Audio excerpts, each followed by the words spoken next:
and this video we're going to discuss the most important events that took place during the previous 12 hours. We have a lot of very interesting updates, so let's start. And this video we're going to discuss a possible trap that the Iranians managed to create to the United States of America. Furthermore, we're going to talk and discuss several statements that were made by the 47th President of the United States of America regarding the situation in Iran and regarding the situation in Ukraine, of course. When talking about Ukraine, we will cover additional changes on the ground and we will discuss possible resuming of the Belarus format of talks. We're talking about the Minsk number 4. So let's start and let's talk about first of all about the Middle East and about the possible trap.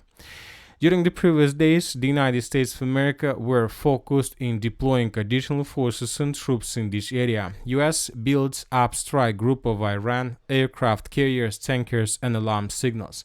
Washington has sharply increased its military presence in the region amid the escalating conflict between Israel and Iran. And yesterday we got very interesting video that was published by the sources, and here we can see how Russian Shadow Fleet tanker on fire near Strait of Hormuz after collision. That was stated by different media. The tanker Adalin is under Ukrainian sanctions for its connection to Russia's Shadow Fleet. It is unknown whether it was transporting Russian oil at the time of the accident. The collision occurred in the Gulf of Oman, 44 kilometers from the port of Honfakan, after which a fire broke out on the vessels. 24 crew members of the Adalin were rescued. So when talking about this accident, this situation took place exactly in this area. So of course we see that obviously this is a part of Iranian plan to block completely the Persian Gulf. Of course the main purpose of this blockade is not just to probably stop the international trade or something like this. The most important probably goal and task of the Iranians is the American bases in this area.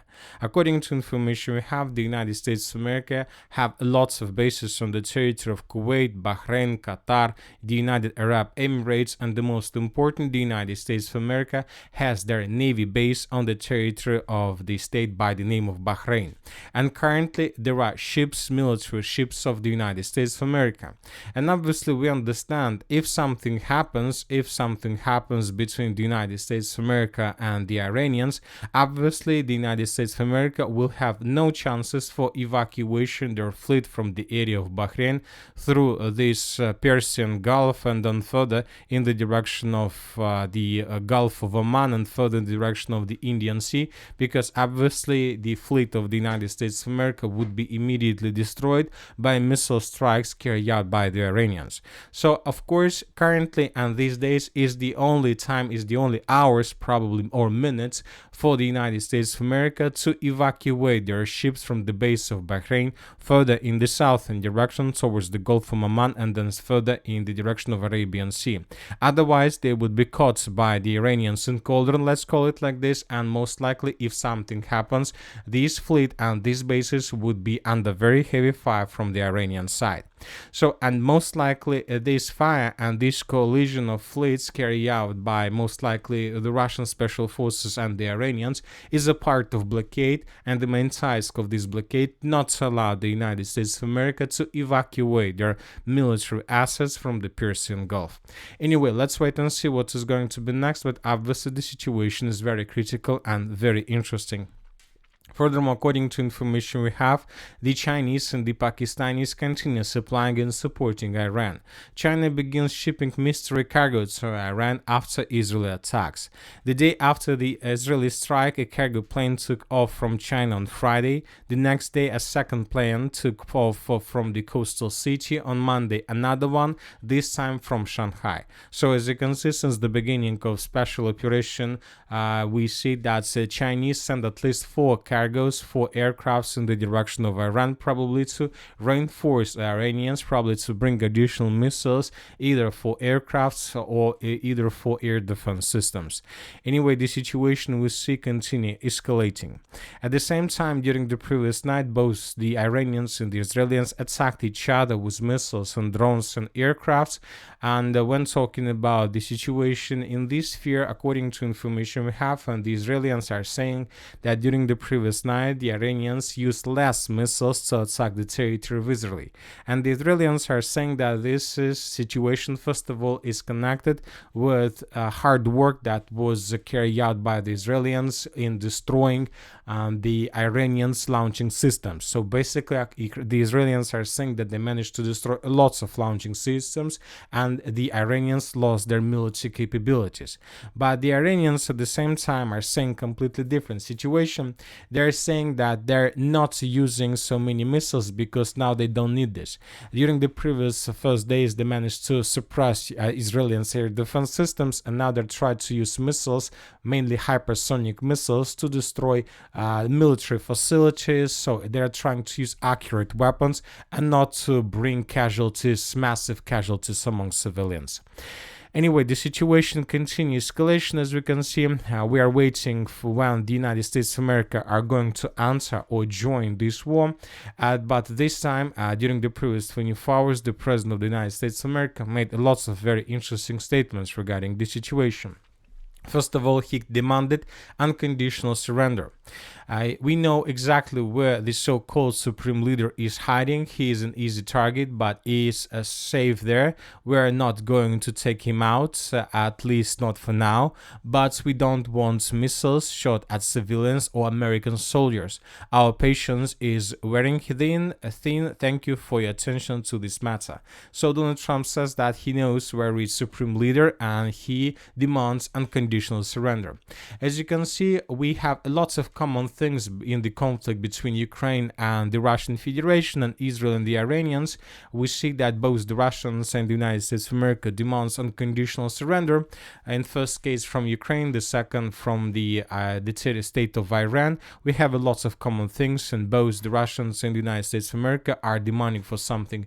The Russia demands not of joining NATO, and the Americans demands not obtaining the nuclear weapons. Okay, let's return to Ukraine, because Donald Trump made interesting statements about Zelensky. Trump left the G7 summit as Zelensky was heading to Alberta to secure his greater support. I hope they understand. Trump skips Zelensky meeting, leaves G7. So Zelensky haven't received confirmation or any support from the Western countries regarding further supply and support with weapons, but at the same time, for example, Canada announced additional military package.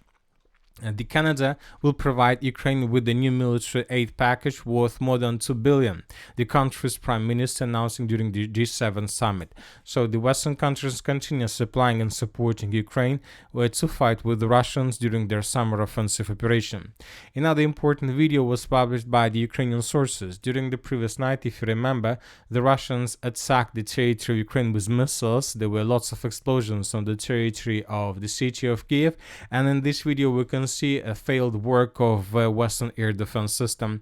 The Western countries, Ukraine, were trying to bring down Russian missiles, but something went wrong, and the missile of air defense hit the building with civilians.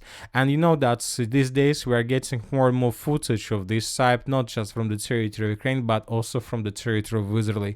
Too many missiles can't get the target. They're basically falling down on the surface and dealing significant damage to the civilians and to the civilian infrastructure.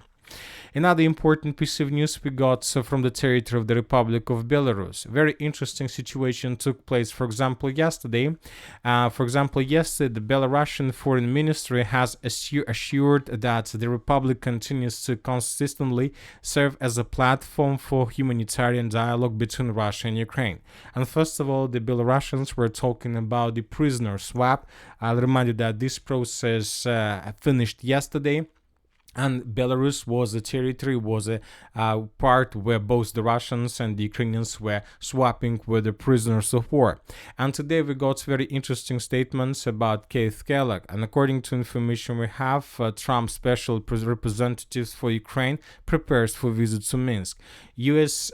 presidential special envoy for Ukraine, Keith Kellogg, is planning a visit to Belarus in the coming days and might meet with Alexander Lukashenko, the president of the Republic of Belarus. Belarus. If the trip takes place, Kelek will be the highest-ranking U.S. representative to visit Minsk in recent years. And obviously, if he goes to Minsk, most likely, he is planning to discuss with the authorities of the Republic of Belarus the situation and the question of transferring the negotiation, let's say, place and talks position from Istanbul back to the territory of Minsk. So most likely this year we most likely are going to see Minsk number 4, the talks process between Ukraine and the Russian Federation. Now let's put some back to the ground. We have some changes, and first let's talk about the Sumy direction, where the Russians continue their offensive operation. I stormens hjerte, hvor legender bliver født, en ny kraft vågen. According to information we have, the Russians established complete control, FPV drone control and reconnaissance control over the Sumy region. In this video we can see how the Russians, using the Lancer drones or something like this, were flying above the city of Sumy and were carrying out another reconnaissance operation to discover Ukrainian military positions. So which means that the Russians know exactly what is happening right now in this area. At the same time, the pro-Ukrainian resources confirmed that the Russians managed to improve their positions to the east of the village of Loknya by taking under control additional positions. So we see that the Russians continue their attempts to outflank the settlement of Yunakivka from the east and from the southeast. Now let's move further and let's discuss the situation in the Kupiansk direction, not in the Kupiansk, in the Kostiantynivka direction, where the Russians continue their offensive operation as well. During the previous 24 hours, the main activities were recorded on the line along the Seversky Donetsk-Donbass canal. I would like to remind you that previous days we have probably the biggest dynamic exactly in this area, and it seems that the front line collapsed in this direction because during the previous 5 or 6 days, the Russians were improving their positions almost every single day. Let's compare the maps between the dates and let's take a look how exactly the Russian offensive was developing. For example, this is the situation by the end of the 13th of June of 2025, and basically this is the beginning of the final Russian offensive in this direction, major offensive. This is the situation by the end of the 14th of June, and the Russians reported that they managed to secure several trenches and strongholds in the area between the Liivka south and the northern Liivka.